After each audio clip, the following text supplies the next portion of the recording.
My name is Liam Woods, and my pronouns are they, them.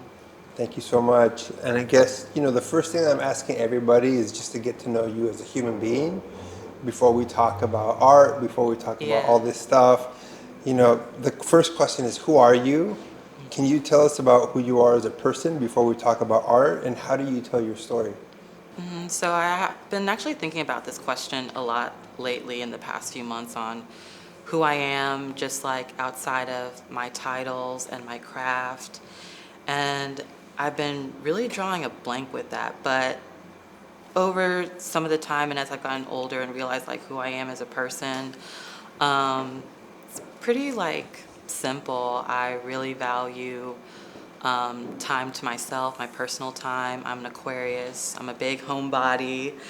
As a photographer, I work with a lot of different personalities and engaging in a lot of different things within the community. So having time to myself to just, play my video games and be a nerd and read my comics. I just really love like the simple things in life. Yeah, no, that's Yeah. beautiful. I mean, I think it's like it's about honoring who you are and knowing what Yeah. you want out of life. Yeah, yeah. How I honor who I am, I just really just love the simple things in life. Like whenever I have time to myself, I really value my personal time. As an Aquarius, I really like to, keep to myself and, I'm a big like homebody. After all of the chaos with being a photographer and dealing with all the personalities, I just really appreciate that time that I can just value to relax and just like, take time for myself and really practice self-care and really taking the time for that. Yeah, no, I respect that. Yeah. And one of the questions that I'm asking everybody is like to get a sense of where you're from, because Mhm. oftentimes where we grow up and are like shape us in really key ways, right? So I'm Mhm. wondering if you can tell us, where did you grow up, where are you from, and Mhm. how does this place inform your identity? Yeah, so that comes with so many layers. So I grew up in North Carolina in the South. I'm a pastor's kid, and with that comes a lot of chaos. I really didn't feel like I could have my own identity growing up. A lot of it was I felt like was living in my family's shadow and their expectations of who I ought to be. Coming from like a conservative Christian household was very, very taxing. And then on top of that, going to an all Christian private school growing up where I was the only person of color, black and brown. I never got to experience life as a child being surrounded by people who were like me. It was always a lot of white conservative people who had a very black and white way of thinking. So I spent a lot of my time pretty isolated growing up, which was very lonely. But with that, I found freedom in just little things like anime and comic books where I really got to explore my creativity and really kind of find myself through those stories. Sailor Moon was like a really big part of my childhood and understanding my identity because I know, even though I didn't have the language for it, um, watching things like that growing up helped me to understand like what it meant to be non-binary and queer and coming out and seeing like how these characters express themselves and the things that they went through within these stories really helped me kind of put a name to what I was going through and how I was processing who I am and navigating that in a world where I didn't really have a safe space to express that. So I spend a lot of time surrounding myself with anime and writing a lot of stories and the comfort of my bedroom, expressing myself through fashion and writing and those kinds of things really helped to give me a little like peace of mind and comfort in a time in my life that felt very lonely and very sad, which was really unfortunate.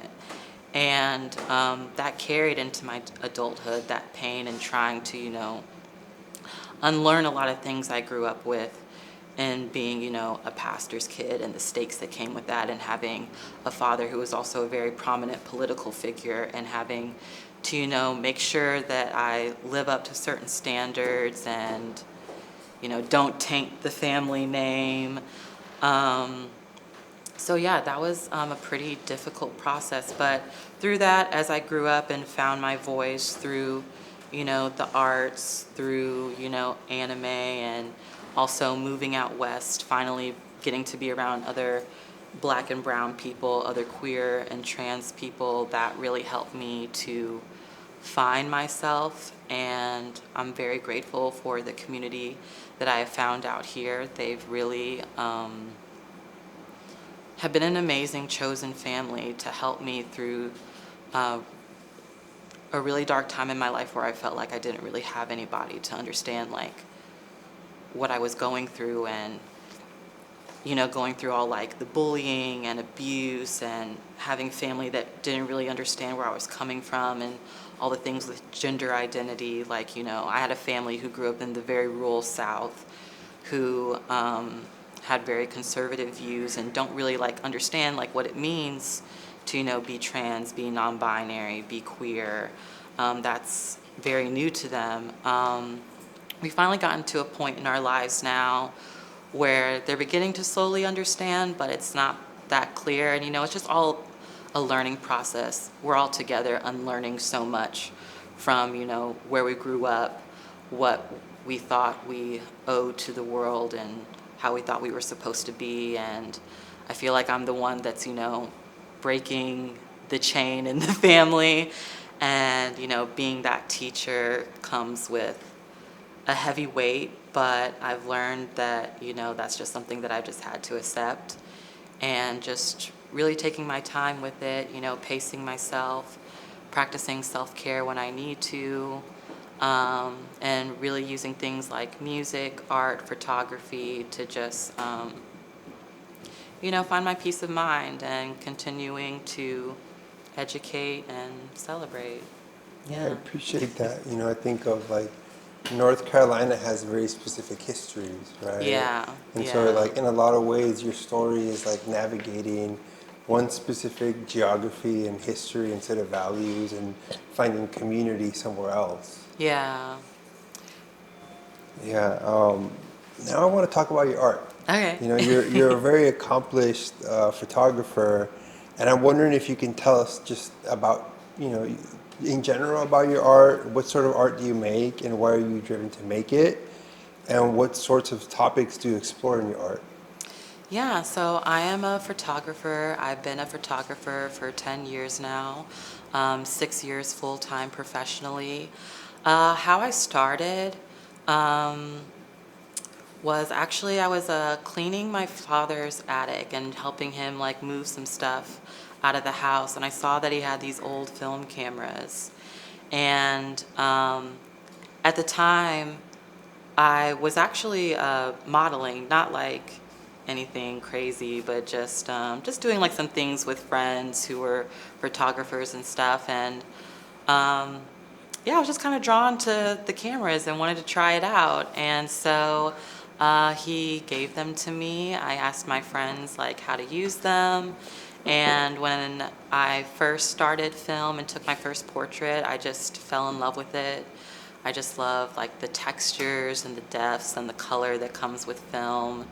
And it's just something that like I really love a lot. So my specific practice is analog photography, working with 35 millimeter film. And I've been doing that for most of my work. And a lot of the photography that I do focuses on trans and queer celebration and joy and freedom. I think it's important, in especially in the world that we live in today, with like everything that's going on and all of our rights being stripped from our. Sorry. No, it's okay.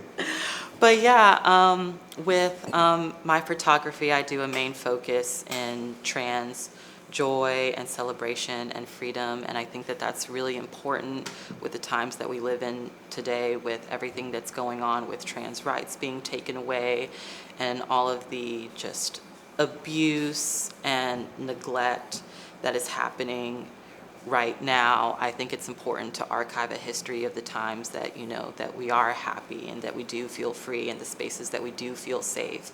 And being able to see that it is possible to, have a life where you can be happy and in an environment where you are embraced and loved and accepted, and being in spaces where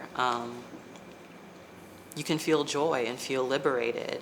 I think it's really important to have those archives for people to look back on and look at art where, for trans people who might be going on through certain things, being like, oh, it is possible for me to like get to this moment, and like it's not always has to be like doom and gloom. Like there is a possibility for, to find happiness, to find community, to find that joy and freedom and just being yourself, and being able to be in a space to finally have that. Yeah. Yeah, no, I think that's beautiful to talk about joy in a time when things can be so hard.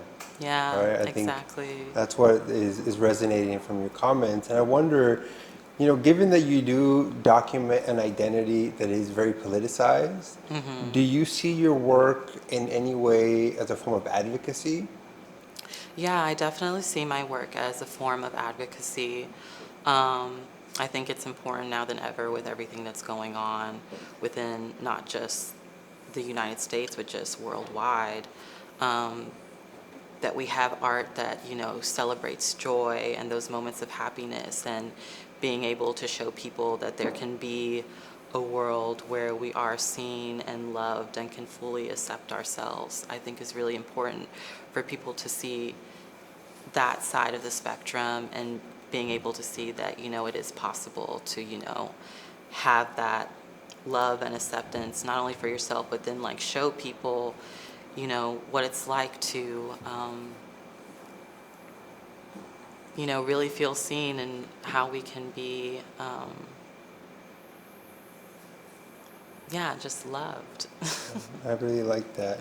I really appreciate you sharing about your upbringing Yeah. in North Carolina. And I'm wondering, is there any way that your life story informs how you approach your work as an artist? And what led you to this particular type of work? Yeah, so as I was saying before, growing up in the South, being a pastor's kid, with Southern Baptist roots, going to all white Christian private schools, things were very, very lonely for me.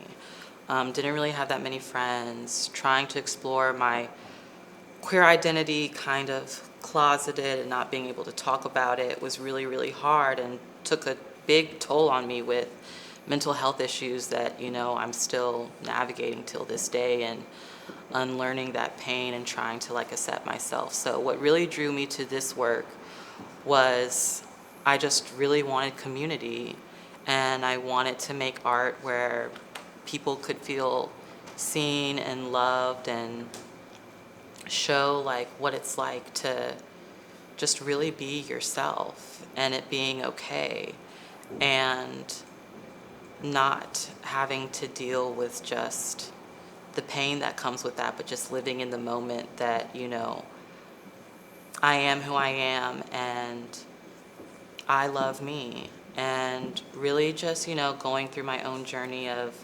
self-love through this art has been interesting, and just learning that from all the amazing individuals that have given me their time to capture their portraits and get to know more about their stories has been really rewarding and really healing, with the journey that I've been on, with everything that I've been going on, with everything that's been going on for me, growing up in the lifestyle that I did, and dealing with that grief and that pain.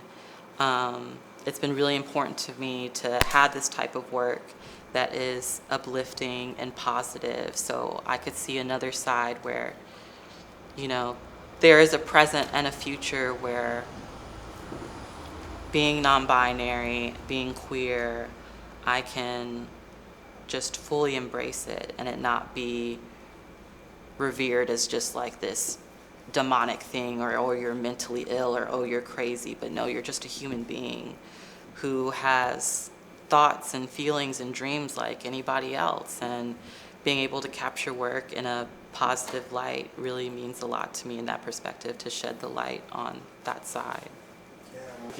So, one of the things I think a lot about through this interview series is sort of like the political role of art. And I know that, in a lot of ways, you're a commercial artist, right? So you have to straddle the line between sort of fulfilling the goals of your client and still sticking to your principles, right? Mm-hmm. And so I know that perhaps you're not an explicitly political artist, but I think there is a political use in representing trans, gender nonconforming, queer joy. Mm-hmm. So I'm wondering what you think is a role of something like commercial photography in actually like representing this community that is so vilified.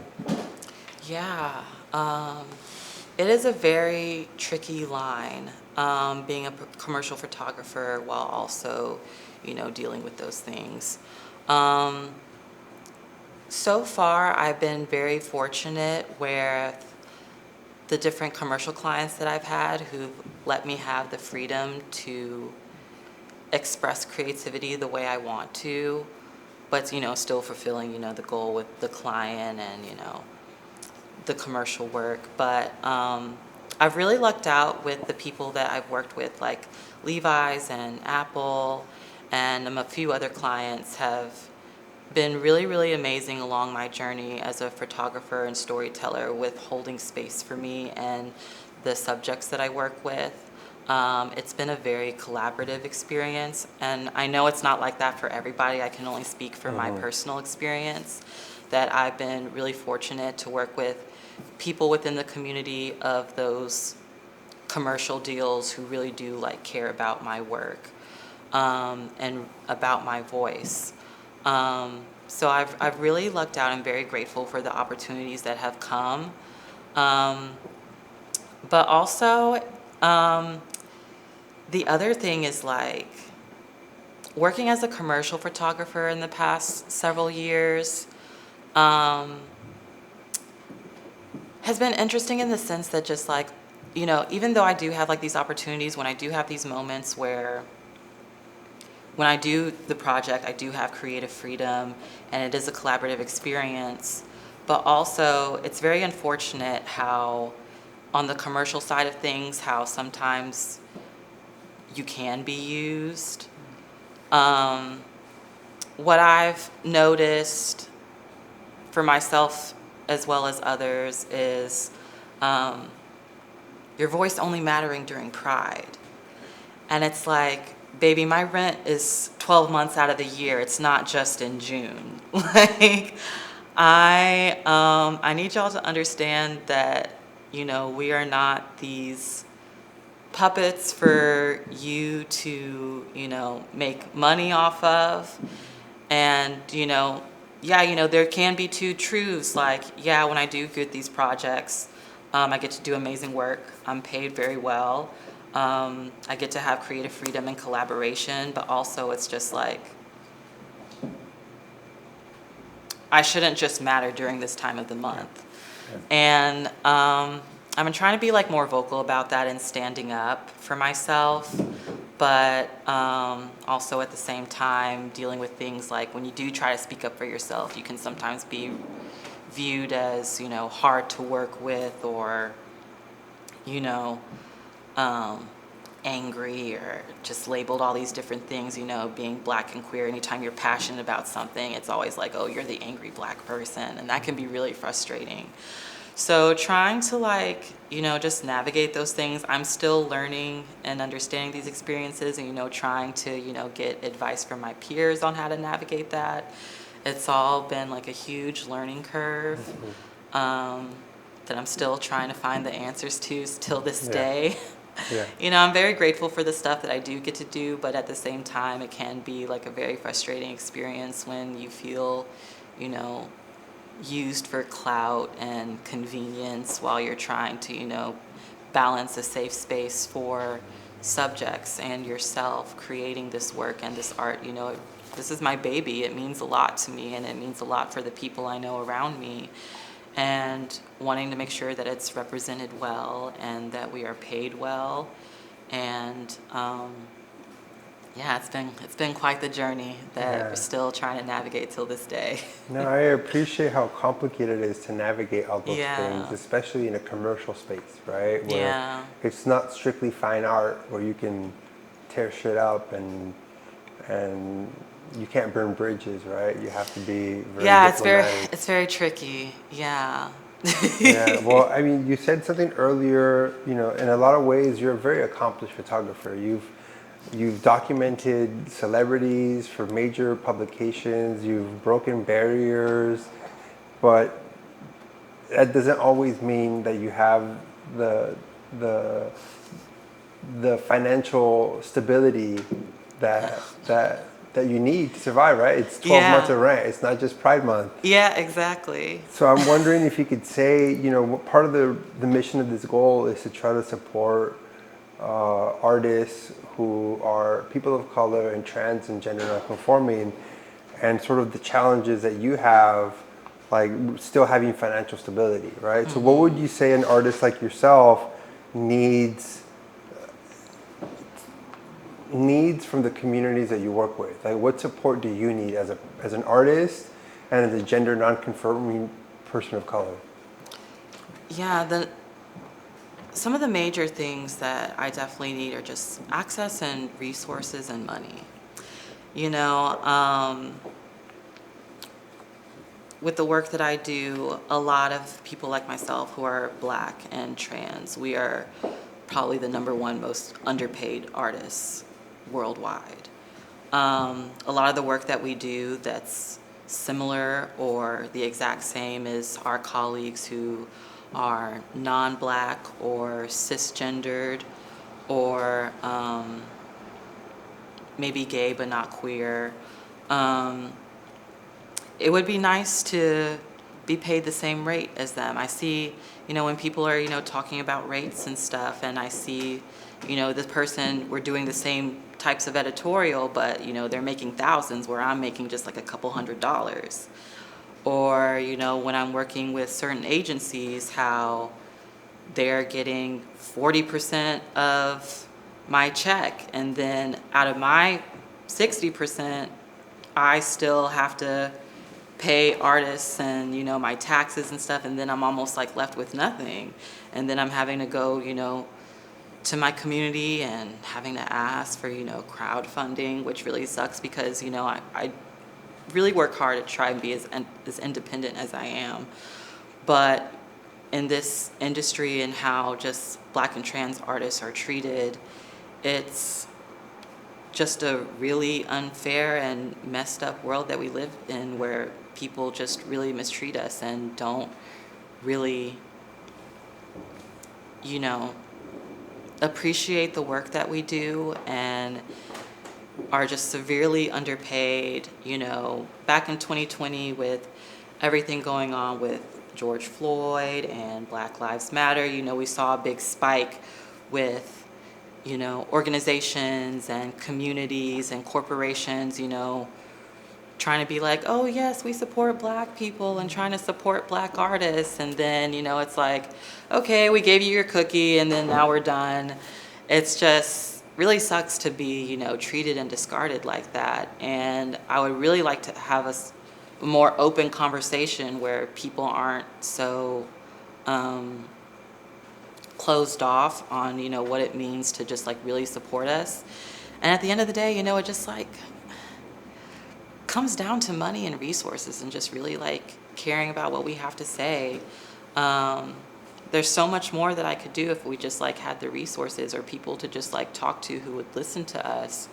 But, you know, that's a reality that a lot of us don't live in right now, where we just like don't have, you know, the community who wants to uplift us. A lot of us are going through a lot of hardships of houselessness and, you know, times where I might have to decide like, okay, do I pay, you know, my phone bill to, you know, being able to stay in contact with clients and network, or do I eat? Like, it shouldn't have to boil down to those choices. Like, I should be able to have both things.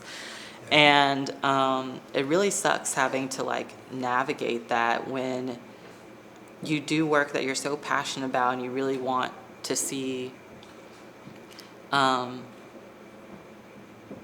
big things happen for yourself and your community and people being supported in the way that they need to. It's been a really difficult journey. Like, yes, I've had my highs with, my titles and, a lot of the work that I've done, but yeah, trying to balance those highs and lows has been very, very overwhelming in the type of work that I do. Um, it comes with a very heavy weight that I'm still navigating till this day with, just trying to lean on my peers for support and ask for advice and navigating it in that sense. But yeah, I just really need more people to just be open to hearing us instead of just being closed off and just, putting us in this box of, oh, we're like the angry black people. Just dealing with that a lot is just really frustrating. Like I said, when you're just passionate about something and just like really needing help, like I want to be able to support myself like my colleagues are, and it's unfair that I'm doing the same labor or even more, and I'm getting only a few $100s where y'all are getting tens, thousands, sometimes even hundreds. Like, we really need to have like more conversations about that and people who are willing to have those talks and being able to support us so we're not having to make the decisions on basic necessities and always living in constant survival. Like, we need more people who can understand, what we're going through and what it means to really support us, and being able to have access to those resources is very, very important.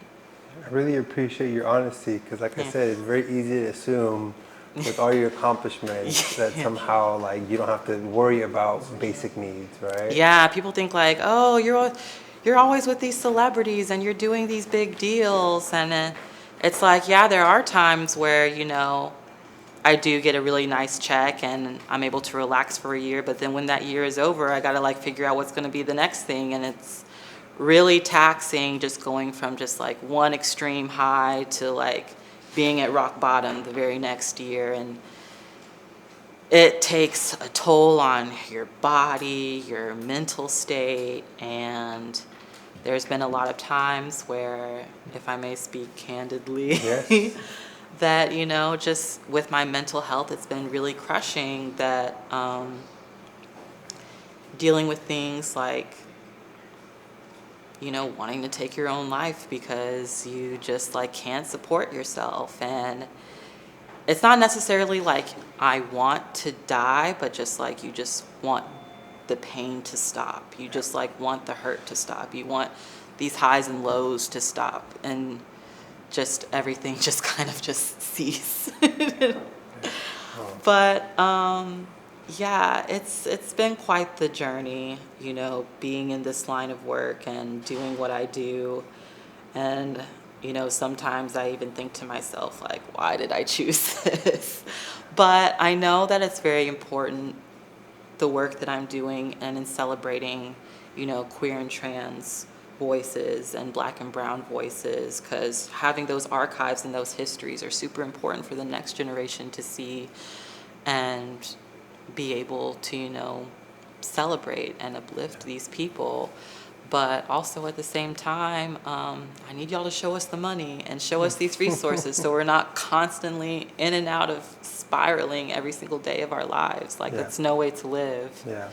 No, Yeah. I want to hold space for the pain that you must feel dealing with mental health issues, right? Yeah. Because in a lot of ways, like our political and economic systems produce so much pain, and it's really easy to think, oh, that person is just sick in the head. But it's like, no, I'm actually responding to like an unfair world. Exactly. Yeah. Just like a lot of the stuff that, that we do deal with is just from the system that is built to just tear us down constantly, with the lack of resources and support, and, you know, growing up in a world where things like, being black and being trans is demonized or, just dealing with a lot of abuse and on so many different spectrums, and all of the people that we have lost along the way to, who have either taken their own lives or have been murdered just because of who they are. It's a lot, and it takes like a really heavy weight on you. Um, and just trying to just be yourself, just like everybody else. It's just like, why is who I am like such a big deal in a way that you just need to see it destroyed? Yeah. And I'll just like never understand that, and I'm trying not to cry, but it's just like a really painful thing to just like constantly think about and constantly having to navigate that.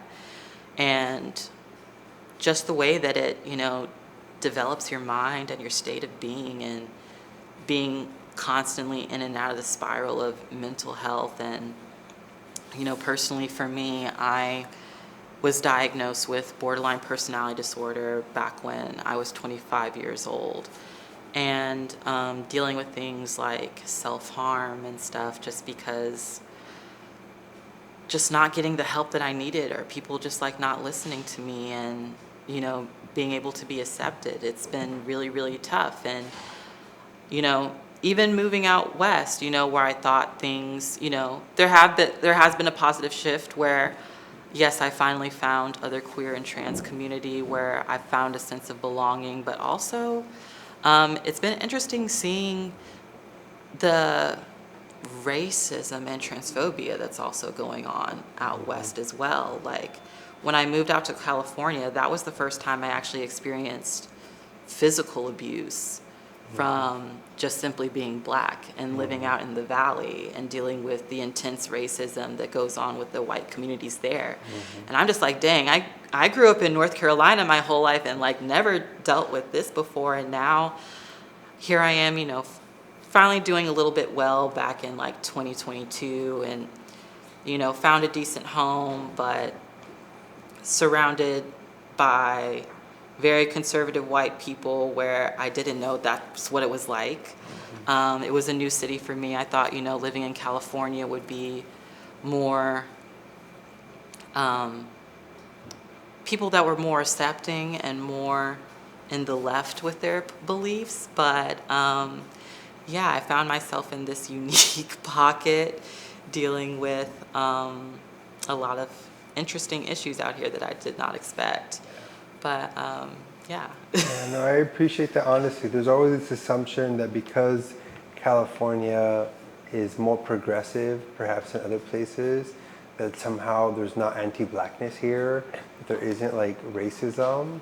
Yeah. And so I want to honor that response because I think it speaks to the reality that like anti-Blackness is pervasive across the country and across the Americas, even Latin America. Right? Exactly. Like, given like your vantage point and the communities that you document, what do you think are the most pressing needs for trans and gender non-conforming artists of color who face not only racism and violent anti-trans rhetoric, but also really like the undervaluation of creative labor, which I think you touched on, right? Like, as a person who's Black, who's non-binary, you get paid less, right? So generally speaking, beyond just yourself, what do you think artists like yourself need to have more support in this society?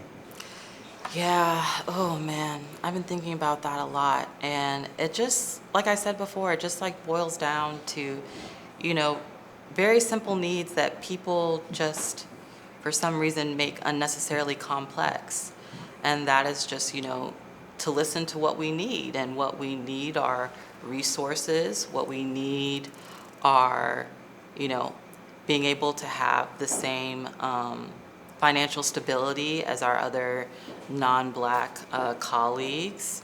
Having equal pay within the industry could be, one step to helping us get out of the constant survival and having to rely on community and crowdfunding and finally being able to be independent. Another thing is just like, having access to simple things just like healthcare and mental health. Trying to navigate that has just been such a daunting task, trying to find like access to therapy and affordable resources with, you know, trying to keep that mental stability as you're doing the work that you do is super important. Um, and yeah, being able to have people who listen to us and our stories and just the demands that we need for things like financial stability and being able to, you know, have those negotiations instead of just, you know, putting us off to the side and when and then only bringing us back out of convenience when it's just like, oh, Black History Month or Pride Month. Like I said before, you know, my rent is due 12 months out of the year, and the stuff that y'all pay me in February and June isn't gonna continue to support me for the rest of my life. Like, I need to, you know, be able to have access and resources to people who really, you know, appreciate the work that we do in order for us to, you know, survive in this world. But it's just, you know, but it's like, I don't want to survive. I want to thrive.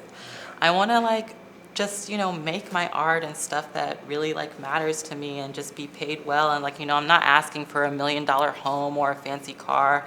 I just want to be able to have housing and not have to lay in my bed at night doing math until I fall asleep in my head wondering like how I'm going to make rent the next month.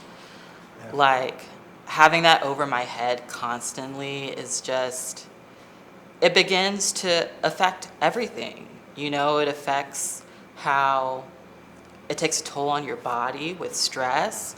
It takes a toll on, you know, your mental health. It takes a toll on the work that you do. I see, like in the past, how with the ups and downs of my mental health, how it also affects the work that I create. That, you know, I'm looking back at certain things that I've done in the past, and it's just like, it just doesn't feel as good as, you know, the stuff back then, and the stuff that I'm making now just doesn't like really speak to me, or it's just like, you know, I feel that a lot of like my grief is affecting it lately. And Yeah. I've been like thinking about that a lot and just trying to like find ways to like, okay, how can I get myself out of this? And navigating that has definitely been a struggle and a learning process, and things that I'm still like, you know, trying to find the answers to.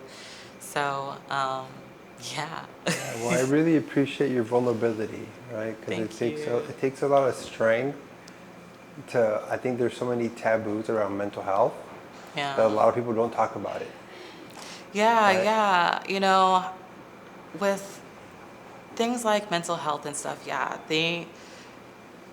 a lot of people, you know, like to keep, you know, in their box in privacy, and, you know, there is a risk to being vulnerable, but I feel like there's also, you know, a huge reward with it too, because when you speak about these things openly and publicly, you're able to connect with other community members who are going through the same thing, where we can finally have those open conversations with each other and finally being able to fully express ourselves. I think that that's really important to not just show the highlight reel. Like, it's important to, you know, show the highs and the lows and, you know, the humanity of it all, so we can really understand who we are as people. And I think, you know, when you tuck away those dark parts and hide that from yourself and the world, it's a disservice to yourself, because you're not fully embracing who you are completely.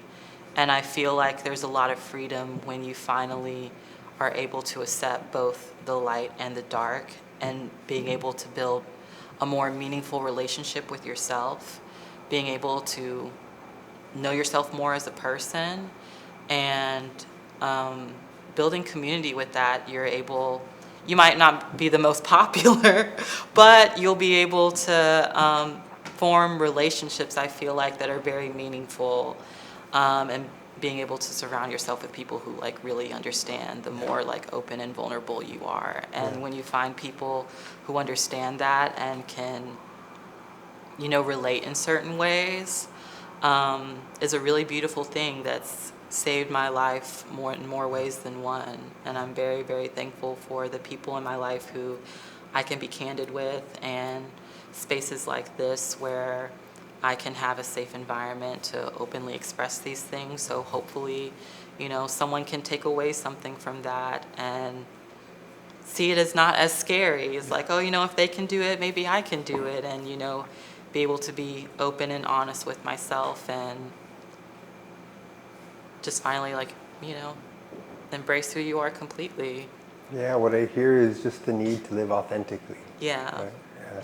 So we have one more question. Okay. And this one is more, we've talked about all the issues, all the problems, and I'm asking all the artists to think about, like, what future do we want to work towards, right? Especially, the question is, what is your vision for a trans future? And what does trans liberation look like for you?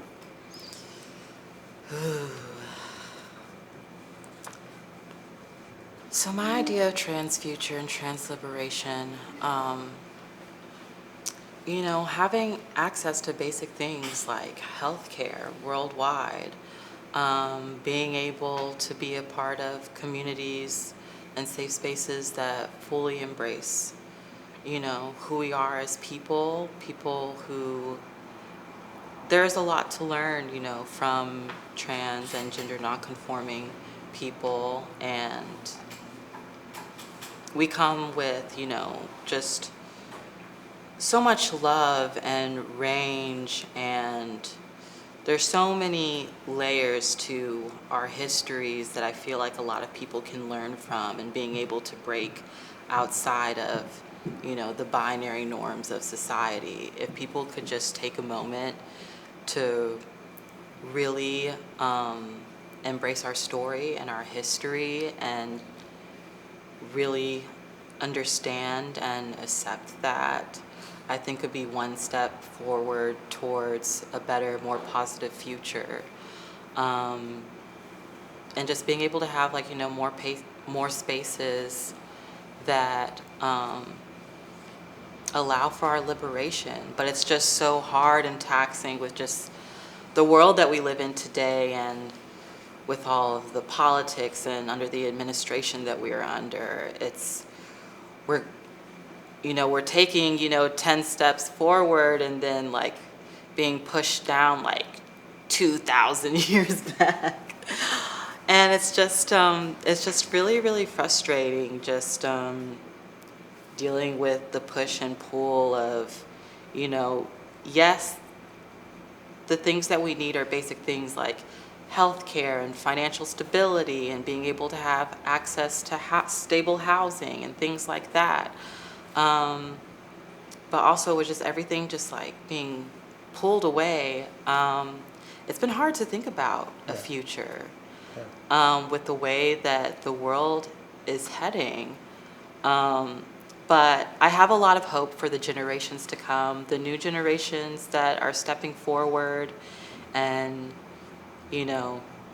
taking the lead and understanding, like, what it means to have a better world for everyone, that is also including trans and gender nonconforming communities and queer communities. There's hope to be had there for, I think, the new generations to come that I think will really help to liberate us. Where we are now, even though things are unknown and can be very dark, I have hope for what the artists of our times are doing and the steps that people are taking along the way to, imagine a better world and what that looks like, and, being able to have things like community care and all of the amazing activists that are helping us to, take those steps towards, access to resources with healthcare and housing and things, very simple things that, for some reason people are making so complex and trying to take away from us. I'm very thankful for the artists and the activists in this journey who are taking the necessary steps to help build a better future. And for me, what that looks like is just to just keep taking steps within our community. It's it's not, a sprint, it's a marathon, Yeah. that we just have to, keep having these open conversations and this dialogue, because things are constantly shifting in what it takes to understand what, liberation and freedom looks like for us. But at the very basic, right, right now I sound like a broken record, but, financial stability, housing, healthcare, we need those things. And that's, I think, having those, things can help lead us to have like a more positive future, where we can finally be in a mental state where we can, you know, build a world that I feel like is more kind and compassionate, and being able to have, um, just a safe space to be ourselves and just keep building on that day by day.